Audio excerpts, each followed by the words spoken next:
दोस्तों, आज आपके लिए लेकर आए हैं नई कहानी। एक कस्बे में एक विधवा अंधी औरत रहती थी।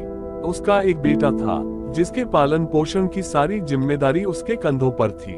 वह अपने बेटे को पढ़ा लिखा कर एक बहुत बड़ा आदमी बनाना चाहती थी, इसलिए उसने उसका दाखिला कस्बे के सबसे अच्छे स्कूल में किया। वह दिन रात मेहनत करती ताकि बेटे की स्कूल की फीस दे सके। लड़के के स्कूल के बच्चे उसकी माँ के बारे में जानते थे। वे सब उसे अंधी का बेटा कहकर चिढ़ाते थे।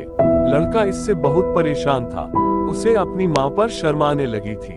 वह उसके साथ कहीं भी आने जाने से कतराने लगा था।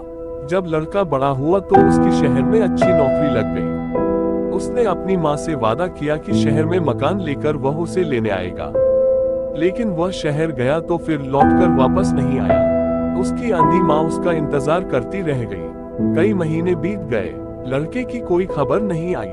अंधी से नहीं रहा गया और वह बेटे से मिलने शहर पहुंच गई। पूछते पूछते वह बेटे के ऑफिस पहुंची। वहां सिक्योरिटी गार्ड ने उसे रोक दिया।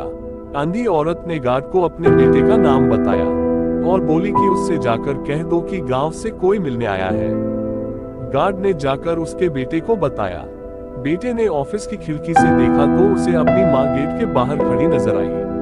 वह ऑफिस में सबके सामने अपनी माँ की वजह से शर्मिंदा नहीं होना चाहता था। उसने कहला दिया कि वह ऑफिस में नहीं है। अंधी औरत वहां से चली गई। शाम को वह लड़का ऑफिस से घर जाने के लिए निकला। रास्ते में एक जगह काफी भीड़ जमा थी। वह अपनी गाड़ी रोककर भीड़ के पास पहुंचा और तो बीच सड़क में अपनी माँ को मरा पाया। उसके हाथ में एक चिट्ठी थी जिसमें लिखा था, बेटा, बड़े दिन हो गए थे, तेरी कोई खबर नहीं मिली। चिंता हो रही थी इसलिए तुझसे मिलने चली आई। तू तो अब बड़ा आदमी बन गया है।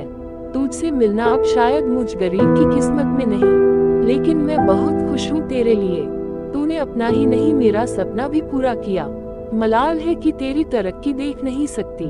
काश बचपन में तेरी आंखों में सरिया न घुसा होता और मुझे तुम्हें अपनी आंखें न देनी पड़ी होती, तो तेरी तरक्की अपनी आंखों से देखकर सुकून से मरती। तेरी अंधी माँ। ये पढ़कर लड़का फूट फूट कर रोने लगा। जिस अंधी माँ पर उसे शर्म आती थी, उसने उसके लिए कितना बड़ा बलिदान किया था। वह आत्मग्लानि से भर उठा और जिंदगी भर खुद को माफ नहीं कर पाया। दोस्तों, माता पिता अपने बच्चों के लिए अपना सर्वस्व निछावर कर देते हैं। उनका हमेशा सम्मान करना चाहिए। यदि आपको ये कहानी अच्छी लगी हो तो हमें कमेंट करके बताएं और इस कहानी को शेयर करना ना भूलें।